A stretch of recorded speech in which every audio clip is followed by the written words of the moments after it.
Hello everyone and welcome back to A Haunting in Colorado. If you haven't seen our channel before, we normally go to haunted places in Colorado and talk about the history, the mysteries, and we do our own investigations. Tonight we have something a little bit different. This is the first episode to a mini-series that I've been wanting to do for a very long time. This series is called Spooks and Glutes, and we're going to be doing a full body workout while I tell scary stories and show you guys some scary places. Between COVID, the holidays, and going through an extremely stressful divorce, I've put on a good 10 pounds recently.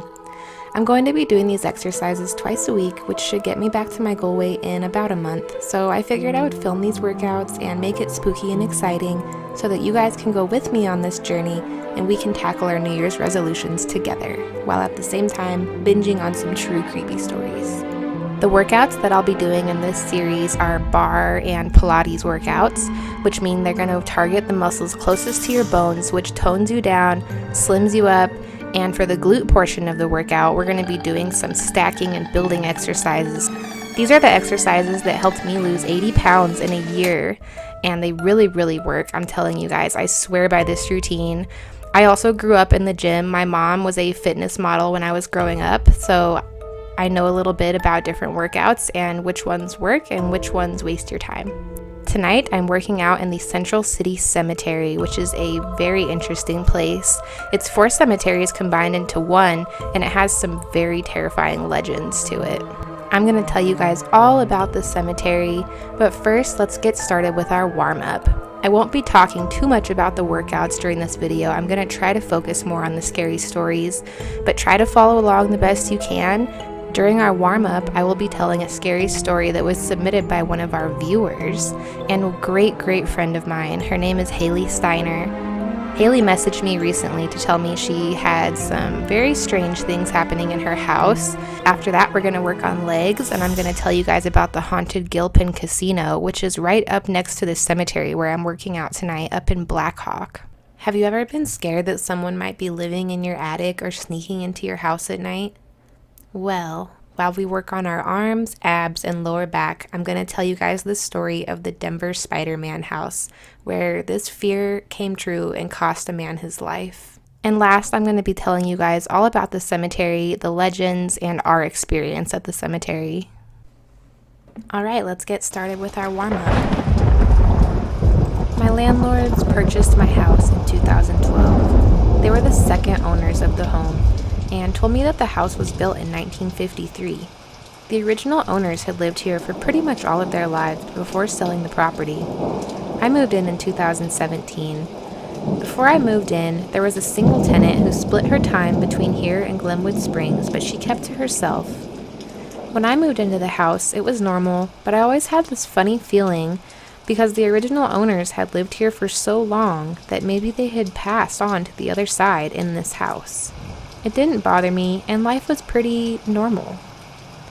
In the winter of 2018, I had just started seeing the love of my life, Max. We would stay up super late talking on the phone until one of us would fall asleep. On this particular night, I was the first one to go. Now, I have experienced sleep paralysis on and off for many years, and it was always the exact same experience. Half asleep, half awake, and can't move, with a man sitting in the corner. On this particular night, though, what I experienced was anything but the same. I remember drifting off, but still being completely aware of my surroundings, and suddenly the entire room felt incredibly dark and ominous. That's when I realized I couldn't move. I expected the usual man in the corner, sleep paralysis, but what happened truly terrified me. A woman in a black veil crouched down on the floor next to my head and whispered what sounded like distorted Latin over and over in my ear. When I finally came to, I was super freaked out, but chalked it up to sleep paralysis and kind of just went on with my life.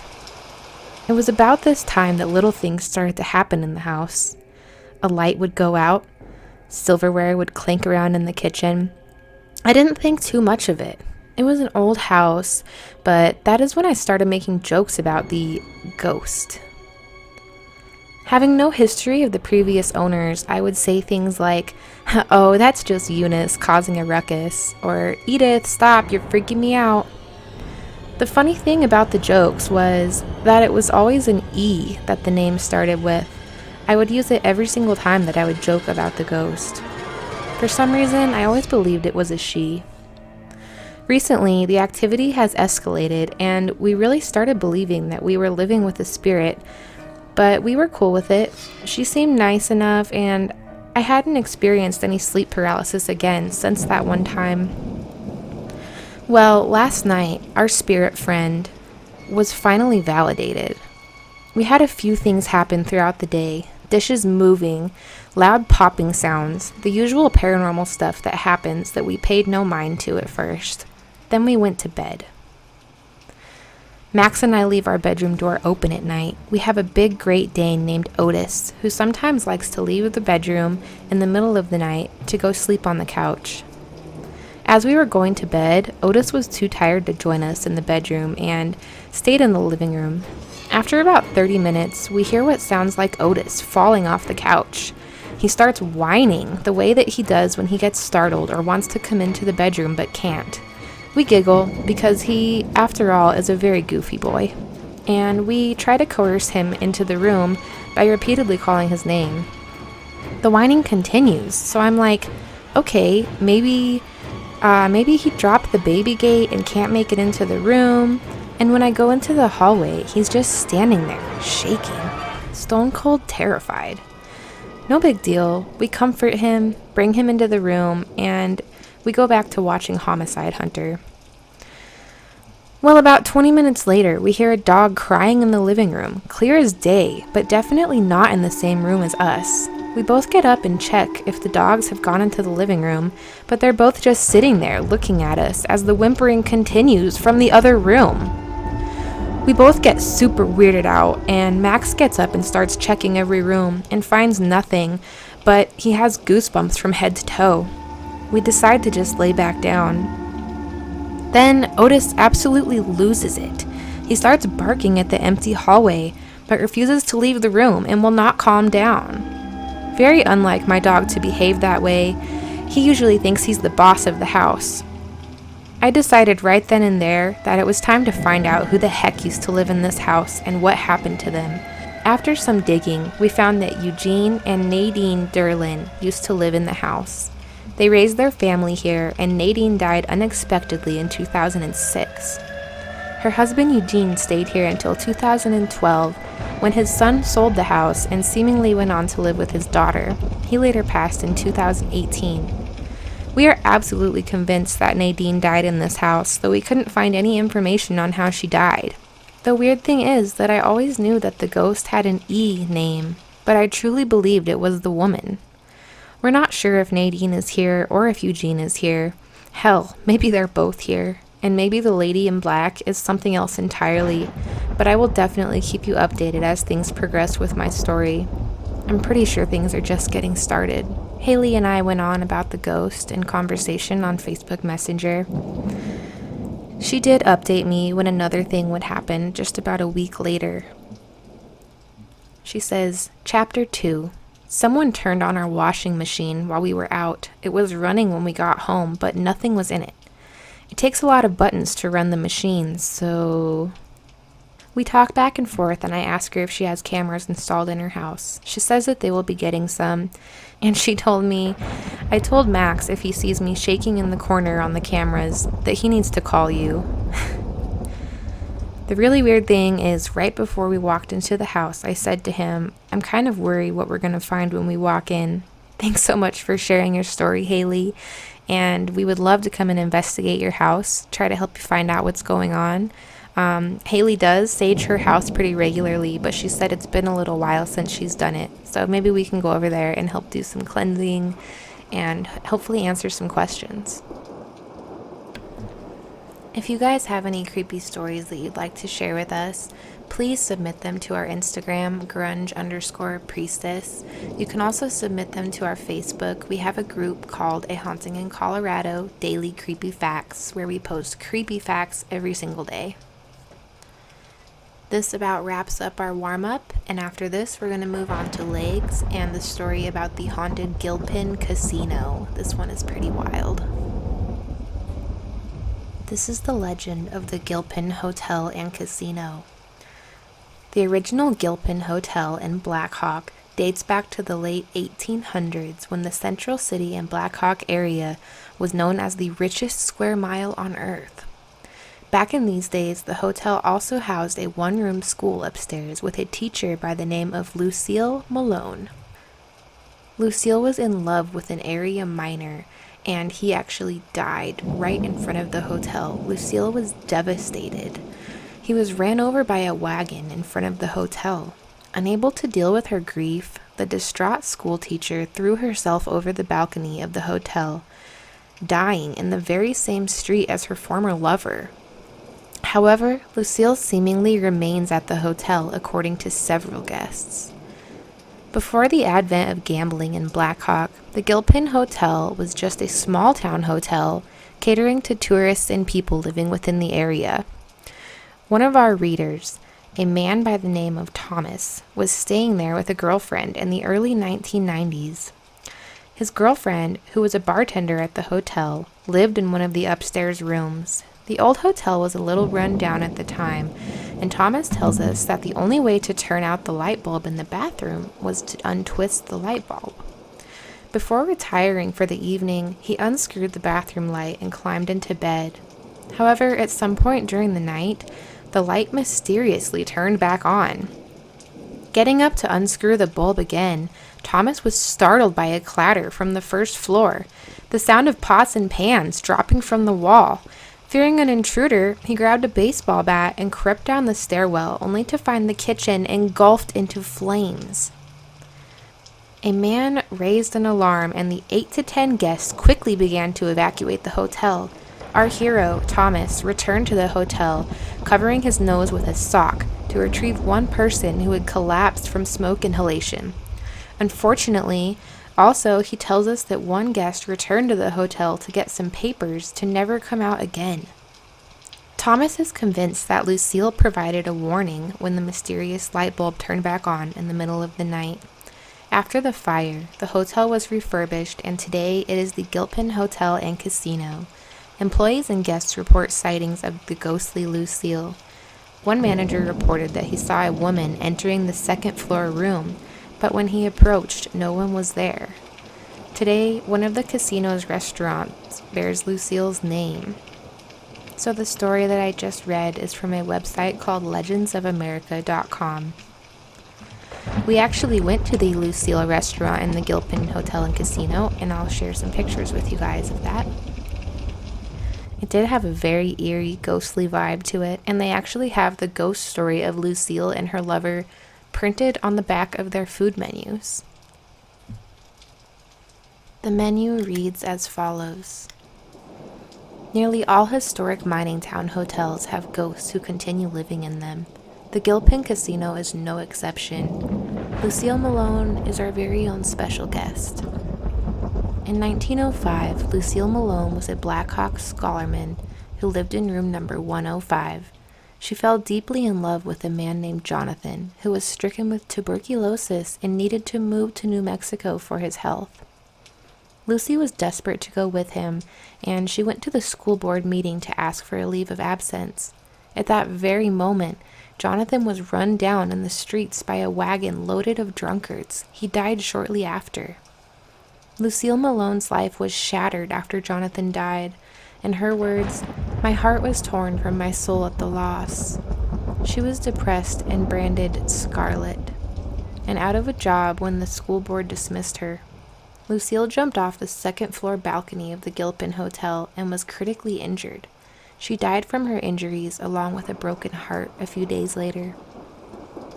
Legend says that Lucille Malone still lives in the casino where the hotel once was. I'm using a 25-pound dumbbell for this next exercise. Make sure that you really squeeze your glutes together when you come up so that you can really activate them. If you don't have a 25-pound dumbbell, you can always use a gallon jug of water or the skulls of your enemies. During renovation, construction workers say they heard her voice and saw her image, as have previous owners and guests. Watch and listen for her, and it could be your lucky day. So they claim that if you see Lucille, you'll have good luck at the casino. That sounds like wonderful marketing to me. This is the terrifying story of the Denver Spiderman House. 73-year-old Philip Peters was found bludgeoned to death in his home at 335 West Moncrief Place on Friday, October 17, 1941.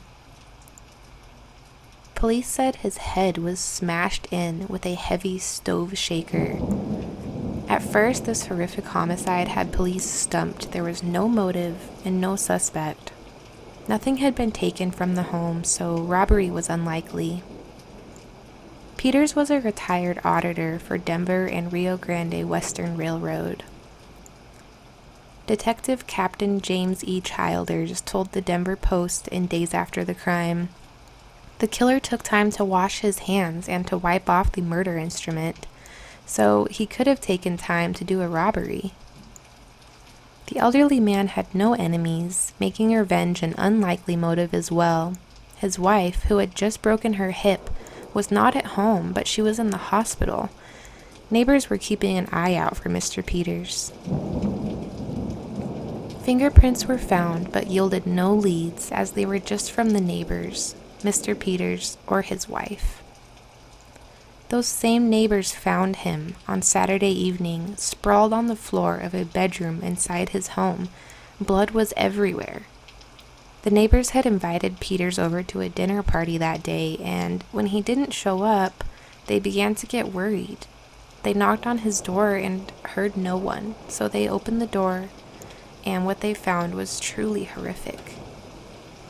As time went on, police still had no leads. The Denver press was starting to put pressure on the police force. Police described the brutal slaying as without mercy, as blood had even splattered on top of the ceiling and was spread in different rooms throughout the home. It was evident Peters had struggled during the assault. The police said he fought back using several walking canes. He died after being struck 37 times with a cast iron makeshift weapon. Detective Childers was frustrated. It took 9 months until detectives would get a break on the case. In July of 1942, a woman called police. She told officers in a shaky voice that she had been hired to help Mrs. Peters around the house. One of 2 women did so after the widow's husband has been killed. Soon after she began staying in the house, she heard strange noises. Today, though, she actually saw something. "Just a few minutes ago, I heard a sort of tapping. I heard it before, and I thought it was only some woodpeckers, but this time I walked into the kitchen, and I saw the door to the stairway that leads upstairs slowly open," she told police. The Denver Post quoted her in their February 7, 1960 edition of Denver Post-Empire, which was an interview with the case's lead detective decades after the crime had been solved. "A foot came out, and then I saw a thin white hand on the door. I screamed, and the man ducked back into the stairway, and I heard him run up the stairs," the housekeeper told police. Police responded immediately and searched the home. They found nothing. The upstairs bedrooms looked entirely normal, and the panels which appeared to go to the attic via the ceiling had been sealed shut. The housekeepers, terrified, refused to return to the home, and Mrs. Peters was moved back to the hospital for care while the police investigated. 2 detectives were assigned to guard the house until they saw or heard something. Days passed, nothing. The detectives were pulled from their watch. Then, another lucky break on Thursday, July 30th. Detectives in the neighborhood found something. 2 policemen in the area had stopped by to check on the place. As they were searching on the first floor, they heard a lock turning in a door upstairs. Detective Roy Bluxham opened the closet door, and there he saw a pair of legs disappearing upward through a tiny panel in the attic. He lunged. He pulled the mystery man's legs until he clattered to the ground, and then he called his captain. Now, Police Chief James Childers describes this man as the strangest looking human I had ever seen. He was a tall man, just under 6 feet, but thin and wilted as a weed. His dirty hair hung low over his ears. His skin was ugly, unwashed gray. His shoes and clothes were rotted and torn. One of the officers told Childers the man had been living in the home since September, nearly a year, and no one had noticed. No one except perhaps Mr. Peters. The man told police that his name was Matthew Cornish, but really his name was Theodore Cooney's. After feeding him a hamburger, an apple pie, and some coffee, police began questioning the transients on Peters' murder. The 59-year-old man had kept one panel unlocked to the crawlspace above the home and would lock it from the inside when he retreated back to his attic abode. At first, he denied it. Then he proceeded to tell the truth, which was very much stranger than fiction indeed. Cooney's had come to Denver as a sick boy with his widowed mother and actually met Peters when he joined the mandolin and guitar club. He had been invited to their home several times. When his mom died, he left Denver and became a bit of a lost soul, drifting from town to town. In April of 1941, he returned to Denver as a homeless person, sleeping in alleys and doorways, spending a dime a day on food. As the weather turned cooler in September, he remembered his old friend, Philip Peters. With Peters gone at the hospital to visit his wife, Cooney's let himself into the home, raided the fridge for food, and discovered a loose panel leading up to an attic. The space was 27 inches high and 57 inches wide. He made it his home. It looked like a good place to hole up for the winter, he told detectives. So he stayed, and when the house was vacant, he would slip downstairs and steal some food, just a bit at a time so it wouldn't draw suspicion. He cut into the house's wiring system to install an outlet into the attic. He stockpiled the Peters canned goods and even built a makeshift radio to stay in touch with the outside world. Cooney's ghostly existence was disturbed one evening as he had slipped downstairs to make some coffee. He thought Peters was out to dinner, but the homeowner instead entered through his back door as the unwanted house guest was standing at the kitchen stove. Cooney's hit Peters over the head with an old .44 caliber rifle in the kitchen, and Peters, stunned, moved to the living room to call police. Hitting Peters again, Cooney's told police he thought he had knocked him out, and he planned to take some money and leave. Instead, he heard Peters in the bedroom. That's when he told police he beat the elderly man with the stove shaker until he was still. Stranger still, Cooney's continued to stay in the home. He heard the news of Peters' death on his makeshift radio while hiding in the tiny attic above the very room in which he had killed him. Eventually, police detectives returned to the home to see Cooney's habitat. The stench of it made one officer vomit. On Halloween of 1942, a jury took just 90 minutes to convict Cooney's guilty of murder. He was given life in prison instead of the gas chamber, the Denver Post reported.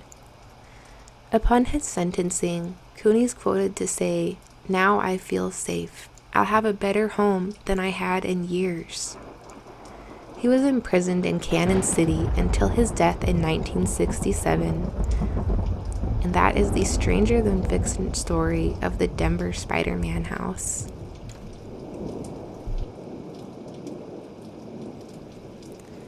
Okay, so now we're finally going to talk about the cemetery where I'm working out tonight. The following information is from legendsofamerica.com, and they also have a few other excerpts about other haunted places in BlackHawk and Central City that I'm going to slide over as well. Like many historic places across America, Gilpin County, Colorado is allegedly haunted. Founded in 1859, Central City quickly acquired the reputation of being in the middle of the richest square mile on Earth. As many as 30,000 miners flooded the area in search of their fortunes, but by the end of the second year, most of the placer gold was gone, and the hard rock mining began. The settlement's population ebbed and flowed with the building of the new mines and survived through the 1870s and 1880s. However, by the early 1900s, Central City was becoming a virtual ghost, as buildings were dismantled, the lumber and materials shipped to more thriving settlements. By the 1920s, the settlement had only about 500 residents. Struggling along as a tourist town for years afterward, the town regained some prosperity with the passing of legalized gambling in 1991. However, the nearby town of BlackHawk, nearer to the highway, benefited most from the new law, and Central City continued to struggle along. However, the benefit to Central City is that most of its historic buildings remain intact. Central City, although inhabited by the living, is also said to remain home to a number of lingering spirits. There are 4 cemeteries in the Central City cemetery area, at least 4. There could be more. The first one we're going to go over is the Masonic Cemetery. Every April 5th and November 1st, it is said that a beautiful woman in black satin dress appears and lays flowers on the grave of John Edward Cameron. There are many different rumors between the connection of the ghost and Cameron, who died November 1st of 1887. At one time, 12 people gathered at Cameron's grave on November 1st to see the ghost. They were not disappointed. At sunset, the woman appeared as always, but when 2 of the men tried to grab her, she flew off and vanished on a hill not far from the cemetery. The hilltop is north of the city. My cameraman and I went up this hill, and we thought it might be private property, but we actually really wanted to see the top of the hill, so we kept climbing. You can see in the video that as we're walking, I was distracted by a ground squirrel. It was a black squirrel, and I thought it was really cool, and I wanted to get it on camera. So you can see the camera kind of look across the path and up towards the hill. And right when I stop walking, my cameraman says, "Oh my God, look down by your feet." And I was like, "What?" And I looked straight down. Literally touching my foot was the skull of a dog. And I thought it might be a coyote skull, but we did have someone later tell us that it looked like a domesticated dog skull. We're not sure why that was there. We also found some bullet casings. It is kind of an eerie place, and you feel like it just goes on forever.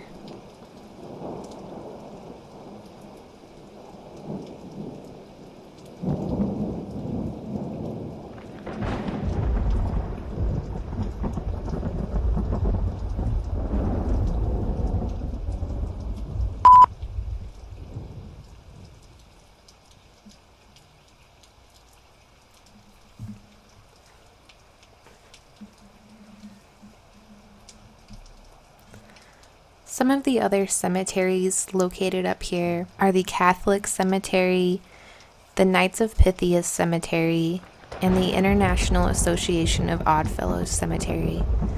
Now, it's said that the area between the Knights of Pythias Cemetery and the Oddfellows Cemetery is the most haunted in all of this area. People have seen shadows scurrying from one cemetery to the other, and seen eyes peering through the woods in the area between the 2 cemeteries. And there's another channel similar to ours called Derelict Doug. Doug has a video where he explores this cemetery, and at one point he's walking in between the Knights of Pythias Cemetery and the Oddfellows Cemetery. He finds an odd jar on top of one of the graves, and he picks it up and looks at it. Right away he notices that it has to be some type of Wiccan spell. And since I'm kind of a specialist in this thing, I was able to look at it and give my opinion. Doug and some of his viewers in the comments has said that the jar looks like urine with maybe some teeth and onions. If this is so, then this is a hex, a binding spell, or a banishing spell, which all in the right context could be very, very bad and cause a lot of bad things to happen here. However, from looking at the jar myself, it looks like some similar work to what I've done in the past, It looks like water and essential oils with rose petals in the water. Sometimes the rose petals can make a water turn dark yellow, and if you're adding oils too, this can do that as well. The teeth-looking specks in the jar to me look like some type of quartz crystal, which is commonly used in this type of thing. And if this really is what I think it is, then this could be a really positive spell. It could just be looking over the person who died, the person who's buried there, and maybe their children and grandchildren. Doug also found a circle casted on top of a family grave plot. A lot of times when people practice magic, they'll start by casting a circle, which you can make an actual circle out of objects. Some people use stones, sticks, salt. You can use just about anything. There was a circle set up on this family plot, and it was huge. A lot of times people will cast these circles with the intent of keeping anything negative out of the circle where they're going to perform magic, and also keeping their magical abilities inside of the circle. It's a very common practice. The fact that people are doing so much magic up here, though, does kind of lead me to believe that that's the reason for people seeing so many things in the area between these two cemeteries. There's a grave in the Knights of Pythias cemetery that is just labeled Unknown Man. They do not know when he was born, but there is a death date.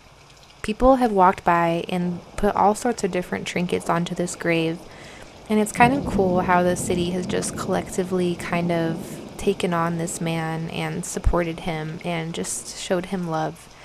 People put pennies with the heads up on the grave, and that's always a sign of good luck if you didn't know that. People put jewels, jewelry, photographs, empty bottles of alcohol. They just kind of collected all these things to put on his grave.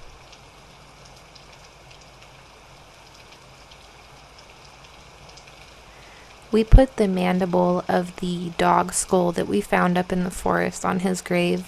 Maybe he can have a pet in his afterlife.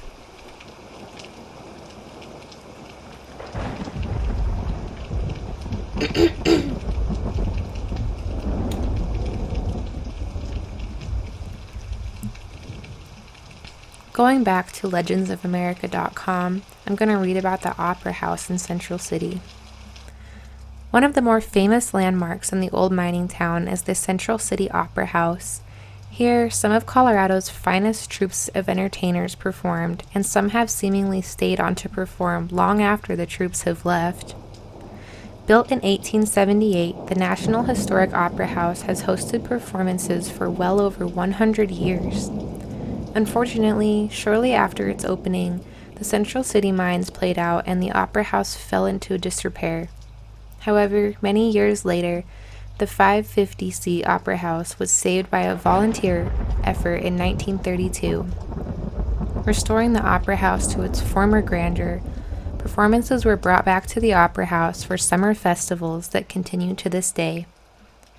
Among the remaining troupes of the Opera House was a miner-turned-stage performer by the name of Mike Daughtry, who was a favorite in 1865. Unfortunately, like many residents of this rough-and-tumble frontier town, Daughtry drank himself to death. Apparently, Mike's love of the stage has caused him to linger. Over the years, numerous backstage visitors have reported being nearly overwhelmed with a strong odor of alcohol, which is sometimes accompanied by a stout nudge on the shoulder or their hair being lightly ruffled from behind. While Daughtry did seem to be a friendly ghost, the living are always considerably startled when they turn to look and realize that they are alone in the darkened corridor. Other reported occurrences have included strange flickering orbs of light that seem to float across the darkened stage and then vanish into the wings. The distinct sounds of footsteps is also heard in the balcony, thought to be those of a long-departed female patron. Occasional cold spots have been felt, which move from one corner to the next backstage. Nearly all of these occurrences have been reported when the theater is dark and not in use for performances. Another haunted place in this area is the famous Teller House. This historic building is one of the few that survived the 1874 Central City fire. Built at a cost of $84,000 in 1872, The owners spent an additional $20,000 for furnishings, making it the finest hotel outside of Denver, west of the Mississippi. In the beginning, the rate for this luxury hotel was 50 cents per night, plus an additional $2.50 tariff. President Grant visited the Central City and Teller House in 1873 and again in 1876. For his 1873 visit, a path of silver ingots valued at $12,000 was laid out for him in his carriage to the front door of the hotel as a welcome mat. This building houses the famous and mysterious Face on the Barroom Floor painting done by Hendren Davis in 1934. This lovely painting is carefully maintained today. Legend has it that the woman's likeness was painted by a distraught miner when his wife died of consumption, tuberculosis. As the story goes, the miner drank himself into a stupor and then proceeded to paint his wife's portrait on the floor. Speaking tenderly of her, he painted long into the night and on past noon the next day. Once the artist was finished, he slept, never to wake again. Buried next to his beloved wife, witnesses say that on the anniversary of his death, the couple can be heard talking tenderly to each other through her portrait on the floor. Now we're going to talk about the unknown cemetery that I mentioned earlier. There are at least 4 cemeteries in Central City. One of these old cemeteries holds the remains of a woman who was determined to be a witch by her peers. If you can find the grave, it is said that if one stands just a few yards away, a green mist will surround the area. Further witnesses purport, if the lighting is right, hundreds of maggots will cover the ground.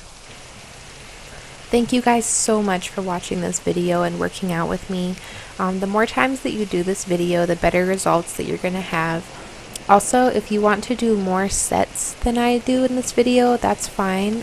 Just for instance, if I do 10 reps, just do 10 more after you're done. You can add on to this as you'd like. And if you guys like this video, make sure you comment, subscribe, share, like. I'm not really sure how this one is going to turn out as far as analytics go, so if you guys like this, make sure you support it if you would like to see more videos like this. If this video doesn't get a ton of views and stuff, I don't know if I'll be doing another one, so we'll see how it goes. Thank you guys so much and have a wonderful rest of your day.